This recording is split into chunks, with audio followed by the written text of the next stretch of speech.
યાદ રાખો આ 15 વાતો. 1. જેને શાકભાજી વહાલી તેના મોઢે હંમેશા લાલી. 2.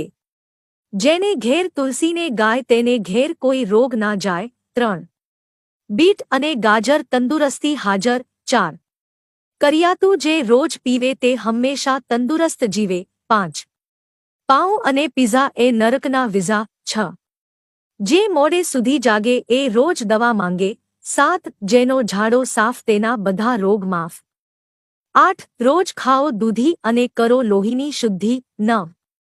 જે નરણે તાંબાના લોટામાં ભરેલું પાણી પીવે તે આનંદથી જીવે. 10.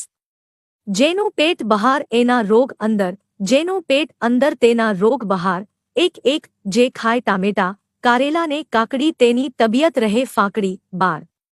જે રોજ ખાય પૂરી પકોડી તેની હાલત થાય કફોડી. 13. જે ખાય ઈંડું તેની તબિયતના